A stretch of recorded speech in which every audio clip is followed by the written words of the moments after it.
Break کے بعد آپ کو پھر سے خوش آمدید کہتے ہیں. آج کا ٹاپک بھی آپ کی نظر ہے حضرت فاطمہ الزہرا رضی اللہ تعالیٰ عنہا کی سیرت طیبہ. ان کی زندگی کے حوالے سے مختلف پہلوؤں کے حوالے سے ہم اپنے پروگرام میں کچھ مختصر سے بات کرنے کی کوشش کر رہے ہیں, لیکن ساتھ ساتھ کچھ دیگر موضوعات کے حوالے سے بھی تھوڑا سا ذکر کر لیں گے. خالد ارشاد صوفی صاحب, آپ کے کاروان کے حوالے سے ہم بات کر لیتے ہیں.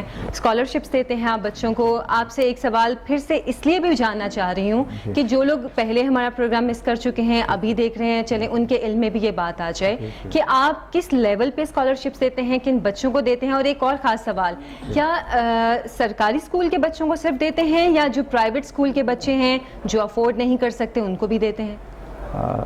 جی ایسا ہے کہ کاروان علم فاؤنڈیشن جو ہے, ہم اسکالرشپس دیتے ہیں میٹرک سے آن ورڈ.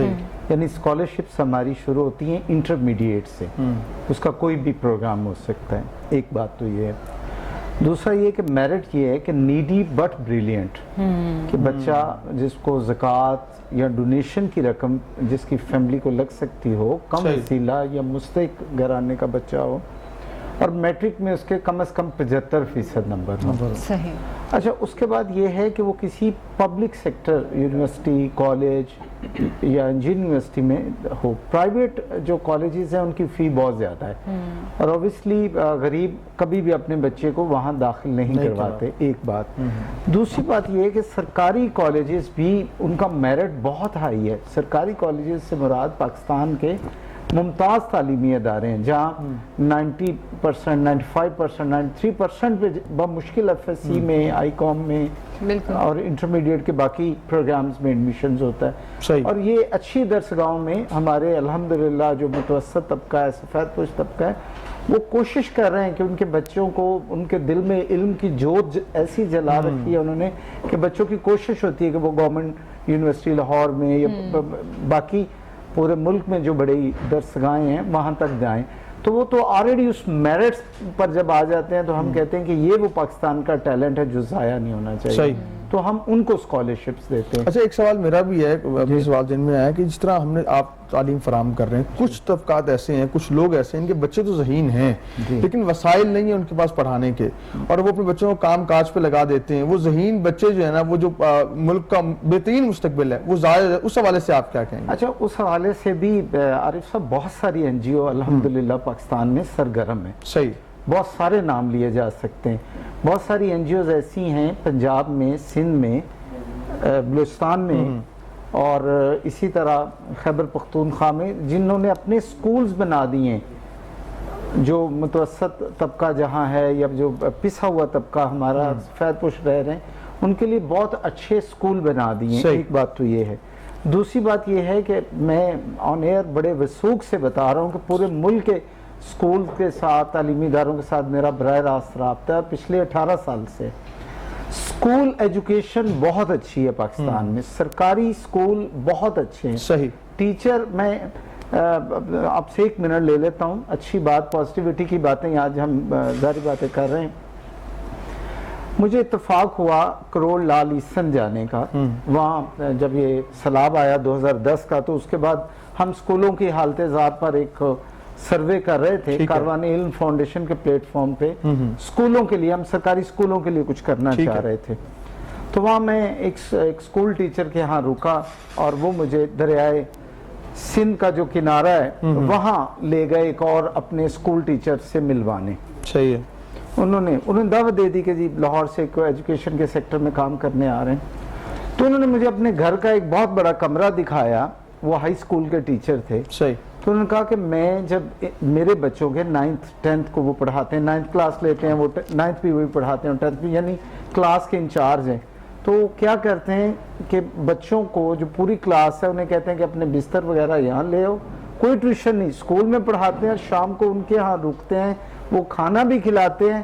اور ان کا عزم پتہ ہے کیا ہے کہ ہمارے بچوں نے ہائیسٹ نمبر لینے ہیں میٹرک. زبردست. تو اسی طرح یہ تو میں آپ کو ایک چھوٹا سا جو ٹاؤن ہے, قصبہ ہے, اس سے بھی چھوٹے سے بلکہ گاؤں تھا وہ, اس کے ٹیچر کی جو ہے نا وہ ایک ایٹیٹیوڈ اور جذبہ بتا رہا ہوں.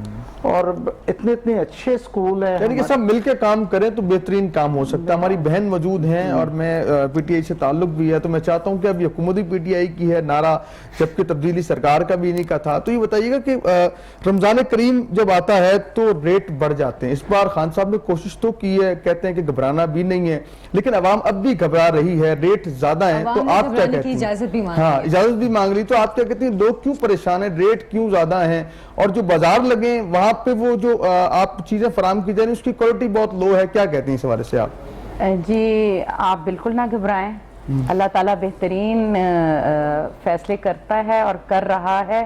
جی ملک پاک انشاءاللہ تعالیٰ ترقی کی راستے پہ چل نکلا ہے انشاءاللہ. رہی بات جی آپ کی رمضان کے آمد آنے پہ جو مہنگائی کا سیلاب ہوتا ہے, یہ ہر دور میں ہوتا ہے, آپ نے دیکھا ہوگا. اس پر ہم زیادہ نہیں ہو گیا؟ دیکھیں ہم مسلمان ہیں نا, ہم مسلمان ہیں, لیکن ہم ایسے مسلمان ہیں کہ جب رمضان آتا ہے تو منافع خور سب سے زیادہ منافع کما رہے ہوتے ہیں. ٹھیک ہے, میں آپ کو ایک چھوٹی سی اگزامپل دوں گی. میں کیونکہ قصور سے بلونگ کرتی ہوں, تو تربوز ایک چھوٹا آئٹم لے لیتے ہیں. یہ جی جب میں اپنے گھر ڈی ایچ اے سے کانا کراس کرتی ہوں تو ریڈیو پہ لکھا ہوتا ہے 25 روپے کلو, اور ڈی ایچ اے میں کل جی 75 روپے کلو. تو اب تبدیلی سرکار کیا کرے ادھر. دوسرے نمبر پہ کل جی میں نے اپنے لاہور میں اور قصور میں ڈی سی ہماری ادھر آسیہ گل کے ساتھ مل کے میں نے اپنے سارے رمضان بازار کا وزٹ کیا ہے. کوالٹی وائز چیزیں بہت اعلیٰ ہیں. اگر آپ کہیں گے تو میں آپ کو ان کی پکچرز بھی بھجوا دوں گی, اور آپ اپنا ایک نمائندہ ضرور ادھر بھیج دیجئے گا. آپ کو کوالٹی چیزیں بھی کوالٹی وائز اچھی ملیں گی. پلس صرف اگر ایک ایشو آ رہا ہے تو وہ چینی کی کوانٹٹی پہ آ رہا ہے کہ جی وہ کم ہے. اس کے لیے اب ظاہری بات ہے ایفرٹس ہو رہی ہیں, لیکن اگین ہم اتنی اچھی قوم ہے کہ ہم ذخیرہ اندوز بھی بڑھیں. اچھا, آپ کی یہ بات پہ میں علامہ صاحب آپ سے جاننا چاہوں گی کہ ہم منافع خوری کی بات کرتے ہیں, حالانکہ ہمارا دین ہمیں سب سے زیادہ ان چیزوں سے روکتا ہے. ہم تو شاید اپنے بچپن کی اسلامیات کی کتابوں میں یہ چیزیں پڑھتے تھے کہ منافع خوری حرام ہے, یہ گناہ ہے, یہ چیزیں, لیکن وہ چیزیں ہمارے بازاروں میں کہیں بھی نظر نہیں آتی ہیں کہ شاید دین کے کوئی ذرا سا جز بھی ان کے ذہن میں رہا ہوگا کہ منافع خوری کتنا بڑا گناہ ہے. لوگوں میں یہ چیز کیوں نہیں آ رہی ہے کہ رمضان آتے ہی آپ ایک دم سے چیزوں کی اتنی پرائس بڑھا دیتے ہیں, یہ بھی نہیں سوچتے کہ جو عام سے بھی عام طبقہ ہے وہ کیسے افورڈ کرے گا. تاریخ اسلام میں ایک دور ایسا رہا ہے کہ بغداد کے اندر جب ایک مثالی دور تھا تو مین بازار جو ہوا کرتے تھے, اگر کوئی ایک دکاندار ایک ہی قسم کی شاپ ہے, ایک پوری مارکیٹ ہے ایک قسم کی, اگر اسے اپنا پورے دن کا جو اس نے ایک مارجن بنا رکھا ہوتا, اسے صبح صادق ہی اگر اتنا مل جاتا وہ اپنی دکان بند کر دیا کرتا. یا یہ دیکھتے کہ مارکیٹ میں فلاں شاپ کیپر جو ہے وہ فارغ بیٹھا ہے, صبح سے اس کے پاس کوئی بھی کسٹمر نہیں آیا, وہ اپنے ذاتی کسٹمر کو کہتے کہ یار مجھے تو آج مل چکا ہے, شکر الحمدللہ, میرا سامنے والا بھائی جو ہے وہ اس وقت اس حالت میں ہے, تم ایسے کرو یہ سودا تم اس سے لے لو, یہ چیز اس سے خرید لو. یہ بھی اسلام کا ایک آئینہ ہے, یہ ہماری ایک ہسٹری ہے, تاریخ ہے. جب ہماری تربیت تھی, جب ہم قرآن و سنت کے بہت قریب تھے, آج فقدان, نہ ہم حکومتوں کو کون سکتے ہیں, نہ ہم تعلیمی اداروں کو کہہ سکتے ہیں. سب سے پہلے احتساب خود کرنا ہے. خود احتساب ہی نہیں ہے, خود احتساب ہی نہیں ہے. جرم ہم کرتے ہیں, پھر ہم کبھی کسی عالم پہ ڈال دیتے ہیں, کسی مفتی پہ, کسی حکومت پہ, کسی نمائندے پہ ڈال دیتے ہیں, اور سب سے بڑے مجرم ہم خود ہیں. ہمیں خود اپنا خود احتسابی کا عمل کرنا چاہیے. اب دیکھیں, طرفداری نہیں میں حکومت کی کر رہا, لیکن میں ایک بات یہ کر رہا ہوں کہ اب حکومت اپنا ایک کام کر رہی ہے. اس نے ایک محلے میں آ کے کسی ایک دکاندار سے یہ تو نہیں کہا کہ یہ تم چینی چھپا لو, اس کے اندر موجود ہے, وہ نہیں دے رہا. چیک اینڈ بیلنس رکھنا بھی حکومت کا کام ہے. جی بالکل, انہی کا کام ہے. حکومت ہوئی نا, جی ریاست مل کے چلتی ہے. دیکھیں جی ہو رہا ہے, چیک اینڈ بیلنس کا کام بھی ہو رہا ہے, لیکن حیث القوم ہم کدھر جا رہے ہیں؟ بچپن سے دیکھ رہے ہیں جی کہ جب رمضان آتا ہے منافع خور سامنے آ جاتے ہیں, اور ایک چیز جو کہ 10 روپے کی ہے وہ آپ کو 50 روپے میں مل رہی ہوتی ہے. اچھا, میں یہ بھی دیکھنے والوں کو بتاؤں کہ میری بہن جو ہے دین سے بڑا, کیونکہ ہر شخص کا لگاؤ ہوتا ہے, دین ہر بندے کا ذاتی معاملہ بھی ہے. اور میں دیکھتا ہوں کہ بریک میں بات کرے تو بہن نے مجھے کہا کہ تسبیح فاطمہ کے حوالے سے میں بات کرنا چاہتی ہوں. تو ہم تسبیح فاطمہ جب ذکر کرتے ہیں, جب نماز کے بعد ہم پڑھتے ہیں تسبیحات پڑھتے ہیں, تسبیح فاطمہ جو ہے وہ واقعہ آپ شیئر کرنا چاہ رہی تھی. بسم اللہ. جی, نبی پاک صلی اللہ علیہ وآلہ وسلم کے پاس جب حضرت بی بی فاطمہ آئیں اور ان کو پتہ چلا کہ حضرت بی بی فاطمہ کو کہ کچھ قیدی آئے ہیں, غلام آئے ہیں, تو انہوں نے نبی پاک صلی اللہ علیہ وآلہ وسلم کے پاس آ کے عرض کی کہ نبی پاک میں نہ بہت تھک جاتی ہوں,